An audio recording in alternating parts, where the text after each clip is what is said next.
ನಮಸ್ಕಾರ ವೀಕ್ಷಕರೇ, ನಾನು ನಿಮ್ಮ ಬ್ರಾಹ್ಮಿಣಿ ಅಂಜಲಿ. ಬನ್ನಿ ವೃಷಭ ರಾಶಿಯವರಿಗೆ ಜೂನ್ ತಿಂಗಳ ಒಂದು ಫಲಾನುಫಲ ಏನಿದೆ ನೋಡ್ತಾ ಹೋಗೋಣ. ನೋಡಿ, ಪ್ರತಿ ರಾಶಿಯ ಮೇಲೂ ಕೂಡ ಗ್ರಹಗಳ ಸಂಚಾರ ಶುರು ಆದಾಗ ತನ್ನ ಪಥವನ್ನ ಬದಲಾಯಿಸಾಗ ಚೇಂಜಸ್ ನ ನೋಡ್ತಾ ಹೋಗ್ಬೋದು, ಬದಲಾವಣೆಯನ್ನು ಕೂಡ ನೋಡ್ತಾ ಹೋಗ್ಬೋದು.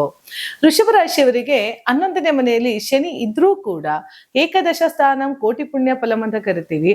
ಆದ್ರೂ ಯಾಕೋ ಲಾಭ ಕೊಡ್ತಿಲ್ಲ ವೃಷಭ ರಾಶಿಯವರಿಗೆ. ಸಾಲ ಮಾಡದೇ ಆಗೋಯ್ತು, ಕಮಿಟ್ಮೆಂಟ್ಗಳು ಓವರ್ ಹೆಡ್ ಆಗ್ತಾ ಇದೆ, ನಮ್ ಕೈಯಲ್ಲಿ ಆಗ್ತಿಲ್ಲ ಅನ್ನೋದೇ ಜಾಸ್ತಿ ಆಗ್ತದೆ ವೃಷಭ ರಾಶಿಯವರಿಗೆ. ಯಾಕೆ ಅಂತ ಅಂದ್ರೆ, ನಿಮ್ಮ ರಾಶಿಗೆ ಶನಿಯ ದೃಷ್ಟಿ ಇರೋದ್ರಿಂದ. ಶನಿಯ ದೃಷ್ಟಿ ಇದ್ದಾಗ ಏನಾಗುತ್ತೆ ನೋಡಿ, ಶನಿಯ ದೃಷ್ಟಿ ಬಿದ್ದಾಗ ಏನಾಗುತ್ತೆ, ನಿಧಾನ ಅಂತ ಕರಿತೀವಿ. ಸೊ ಪ್ರತಿಯೊಂದು ಕೆಲಸ ಕಾರ್ಯಗಳಲ್ಲೂ ಕೂಡ ಅಡೆತಡೆಗಳನ್ನ ನೋಡುವಂತದ್ದು ಆಗ್ತಾ ಹೋಗುತ್ತೆ. ಯಾಕೆ ಅಂತ ಅಂದ್ರೆ, ಶನಿಯ ಒಂದು ಪ್ರಭಾವನೆ ಹಾಗೆ. ನೋಡುವ ದೃಷ್ಟಿ ಇದೆಯಲ್ಲ, ತುಂಬಾ ಕಷ್ಟಗಳನ್ನ ಅನುಭವಿಸುವಂಥದ್ದು. ಅಥವಾ ಶನಿ ಯಾವ ಮನೆ ಸಿಟೋಟ ಕುತ್ಕೊಳ್ತಾನೆ ಅದು ತುಂಬಾ ಒಳ್ಳೆ ಫಲಗಳನ್ನ ಕೊಡ್ತಾನೆ. ಸೊ ಲಾಭ ಸ್ಥಾನದಲ್ಲಿ ಶನಿ ಕುಳಿತಿದ್ರೂ ಕೂಡ ತಾನು ನೋಡುವ ದೃಷ್ಟಿ ರಾಶಿಯ ಮೇಲೆ ಇರೋದ್ರಿಂದ ಎಲ್ಲೋ ಒಂದು ಕಡೆ ನಿಮ್ಗೆ ಯಾವ ಕೆಲಸ ಕಾರ್ಯಗಳನ್ನು ಮಾಡಕ್ಕಾಗ್ತಿಲ್ಲ. ಸೋಂಬೇರಿತನ ತುಂಬಾ ನಿಮ್ಮನ್ನ ಕಾಡ್ತಿದೆ. ಆರೋಗ್ಯದ ವಿಚಾರದಲ್ಲೂ ಆದಷ್ಟು ನಿಮಗೆ ವ್ಯತ್ಯಾಸಗಳು ನೋಡ್ತಾ ಹೋಗ್ಬೋದು. ನೋಡಿ, ವೃಷಭ ರಾಶಿಯವರು ಹೇಗೆ ಅಂತ ಅಂದ್ರೆ, 6 ತಿಂಗಳು ಸತತವಾಗಿ ದುಡಿದ್ರೆ ಇನ್ನು 6 ತಿಂಗಳು ಸುಮ್ನೆ ಆರಾಮಾಗಿ ಟೈಮ್ ಕಳಿಯೋಣ ಅನ್ನುವಂತಹ ವೃಷಭ ರಾಶಿಯವ್ರದ್ದು. ಯಾಕೆಂದ್ರೆ ಎತ್ತು ನಿರಂತರವಾಗಿ ಶ್ರಮವಾಗಿ ದುಡಿದ್ರೂ ಕೂಡ ಎಲ್ಲೋ ಒಂದು ಕಡೆ ರೆಸ್ಟ್ ಬೇಕೇ ಬೇಕಲ್ವಾ. ಹಾಗಾಗಿ ವೃಷಭ ರಾಶಿಯವರಲ್ಲಿ ಏನಾಗ್ತಿದೆ ಅಂತ ಅಂದ್ರೆ, ರೆಸ್ಟ್ ಬೇಕನ್ನಿಸ್ತಿದೆ. ಅದು ಎಷ್ಟು ರೆಸ್ಟ್, ಸಮಾಧಾನದಲ್ಲಿ ಅತಿ ಹೆಚ್ಚು ರೆಸ್ಟ್ ತಗೊಳಕ್ ಹೊರಟಿರೋರ್ಗೆ ಮತ್ತಷ್ಟು ನೋವುಗಳಾಗ್ತಾ ಇದೆ. ಸಾಕು ಇನ್ನೊಂದಷ್ಟು ಕೆಲಸ ಕಾರ್ಯಗಳನ್ನ ಮಾಡೋಣ ಅಂತ ಹೋದ್ರೆ ಅಡೆತಡೆಗಳಾಗ್ತಾ ಇದೆ. ಯಾವುದನ್ನು ಮುಂದೆ ಹೋಗೋದಕ್ಕೆ ಬಿಡ್ತಾನೆ ಇಲ್ಲ ಈ ಒಂದು ಕೆಲಸ ಕಾರ್ಯಗಳು. ಅಂದ್ರೆ ಎಲ್ಲೋ ಒಂದು ಕಡೆ ನಿಮಗೆ ಶನಿ ನಿಧಾನ ಪ್ರಗತಿಯಲ್ಲಿ ಸಂಚರಿಸ್ತಾ ಇದ್ದಾನೆ ಅಂತ ಅರ್ಥ. ಹಾಗಾಗಿ ವೃಷಭ ರಾಶಿಯವರು ಸ್ವಲ್ಪ ಶನಿಯ ದೋಷವನ್ನು ನಿವಾರಣೆ ಮಾಡ್ಕೊಳ್ಳೋದ್ರಿಂದ ಸಾಕಷ್ಟು ಲಾಭಾಂಶಗಳನ್ನ ನೋಡ್ತಾ ಹೋಗ್ಬೋದು. ಜೊತೆಗೆ ಕುಜ ಕೂಡ ಜೂನ್ ಮಧ್ಯ ಅವಧಿಯಲ್ಲಿ ತನ್ನ ಪಥವನ್ನ ಬದಲಾಯಿಸ್ತಾ ಹೋಗ್ತಾನೆ. ನಿಮ್ಮ ರಾಶಿಯ ಮೇಲೆ ಕುಜನ ಪ್ರವೇಶ ಆದಾಗ ಏನಾಗ್ತಾ ಹೋಗುತ್ತೆ ಅಂದ್ರೆ, ಸ್ವಲ್ಪ ಕೋಪಗಳು ಜಾಸ್ತಿ ಬರ್ಬೋದು. ಅಂದ್ರೆ ಕುಜ ಯಾವಾಗ ಯಾವ ರಾಶಿ ಮೇಲೆ ಸಂಚಾರ ಮಾಡ್ತಾನೆ ಅನ್ನೋದ್ರ ಮೇಲೆ ಡಿಪೆಂಡ್ ಆಗುತ್ತೆ. ಯಾಕಂದ್ರೆ ಇದೇ ಕುಜನ ನಾವು ಅಂಗಾರಕ ಅಂತಾನು ಕರಿತೀವಿ, ಇದೇ ಕುಜನ ಮಂಗಳ ಗ್ರಹ ಅಂತಾನು ಕರಿತೀವಿ.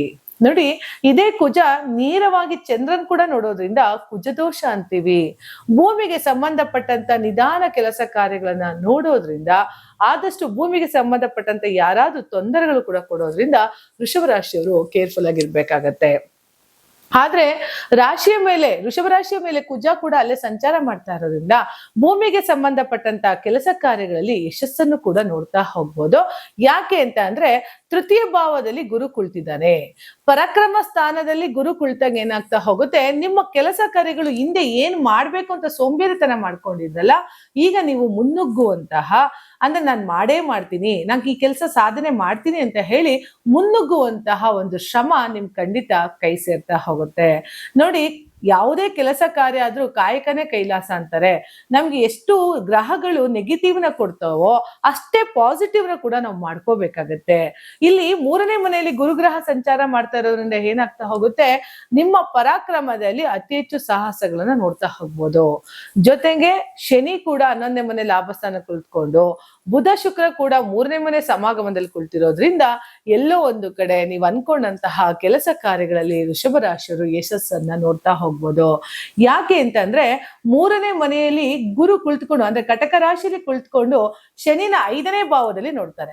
ಸೊ ಪಂಚಮ ಭಾವದಲ್ಲಿ ಶನಿ ಲಾಭಸ್ಥಾನವನ್ನ ನೋಡ್ತಾ ಇದ್ದಾನೆ ಅಂತ ಅಂದಾಗ, ಭೂಮಿಗೆ ಸಂಬಂಧಪಟ್ಟಂತ ರಾಶಿ ಕೂಡ ನಿಮ್ಮ ಒಂದು ರಾಶಿಯ ಮೇಲೆ ಬಂದಿರೋ ಕುಜ ಗ್ರಹ, ಇಲ್ಲಿ ಯಾವುದೆಲ್ಲ ಭೂಮಿ ದೋಷಗಳಿತ್ತು, ಭೂಮಿಯ ಕೆಲಸ ಕಾರ್ಯಗಳಲ್ಲಿ ಅಡೆತಡೆಗಳಿತ್ತು, ಅದು ಎಲ್ಲವನ್ನು ನಿವಾರಣೆ ಮಾಡಿಕೊಳ್ಳುವಂತಹ ಒಂದು ಸುವರ್ಣ ಅವಕಾಶ ಅಂತ ಹೇಳ್ತಾ ಹೋಗ್ಬೋದು ವೃಷಭ ರಾಶಿಯವರಿಗೆ.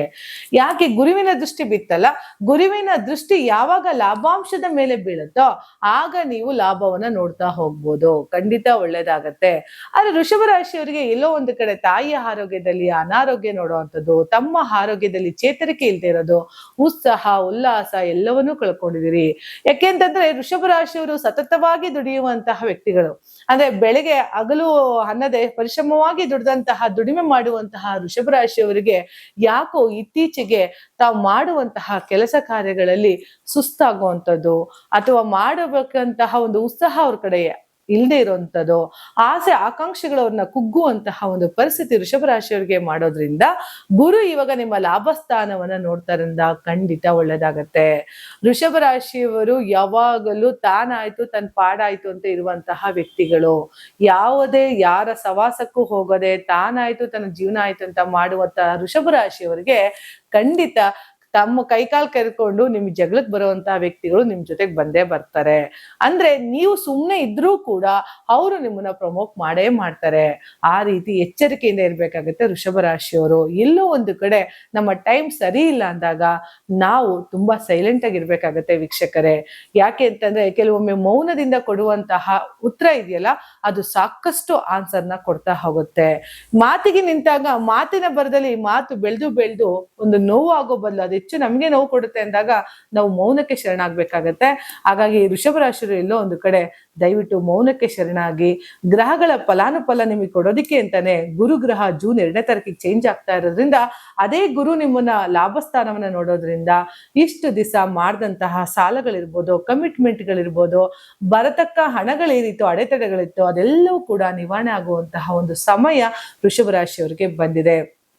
ಜೊತೆಗೆ ಎಲ್ಲೋ ಒಡವೆಗಳನ್ನ ಅಡಮಾನ ಇಟ್ಟಿದ್ದೀರಿ, ಫ್ರೆಡ್ಜ್ ಆಗಿದೆ, ಬಡ್ಡಿ ಮೇಲೆ ಬಡ್ಡಿ, ಚಕ್ರ ಬಡ್ಡಿ ಸಾಲ ಕಟ್ಟಕ್ ಆಗ್ತಿಲ್ಲ ನಿಮ್ ಕೈಯಲ್ಲಿ, ಕಮಿಟ್ಮೆಂಟ್ಗಳಲ್ಲಿ ಒದ್ದಾಡ್ತಾ ಇದ್ದೀರಿ. ಇವೆಲ್ಲದವುಗಳಿಂದ ಈ ಒಂದು ಗುರುಗ್ರಹ ನಿಮ್ಮನ್ನ ಬಿಡುಗಡೆ ಮಾಡ್ಕೊಂಡು ಬರೋದ್ರಿಂದ ತಾಳ್ಮೆಯಿಂದ ಕಾಯ್ತಾ ಬನ್ನಿ. ಯಾರ ಜೊತೆ ಮಾತಿಗೆ ನಿಂತ್ಕೋಬೇಡಿ. ತಾಯಿಯ ಆರೋಗ್ಯದಲ್ಲೂ ಕೂಡ ಅನಾರೋಗ್ಯವನ್ನ ನೋಡ್ತಾ ಹೋಗ್ತೀರಿ. ಎಲ್ಲೋ ಒಂದು ಕಡೆ ಆದಷ್ಟು ನೀವು ಆಲಂಗುಡಿ ಗುರುಗ್ರಹನ ಪ್ರಾರ್ಥನೆ ಮಾಡೋದ್ರಿಂದ, ತಿರ್ನಲಾರ್ ಶನಿ ಟೆಂಪಲ್ ಅನ್ನ ಪ್ರಾರ್ಥಿಸೋದ್ರಿಂದ ಈ ಒಂದು ಶನಿಯ ಮತ್ತು ಗುರುವಿನ ಕೃಪಾ ಕಟಾಕ್ಷದಿಂದ ವೃಷಭ ರಾಶಿಯವರಿಗೆ ಅಂದುಕೊಂಡಂತಹ ಎಲ್ಲ ಕೆಲಸ ಕಾರ್ಯಗಳಲ್ಲೂ ಯಶಸ್ಸು ಸಿಗ್ಲಿ ಅಂತ ಹೇಳ್ತಾ ನನ್ನ ಮಾತನ್ನ ಮುಗಿಸ್ತಾ ಇದ್ದೀವಿ. ಧನ್ಯವಾದಗಳು.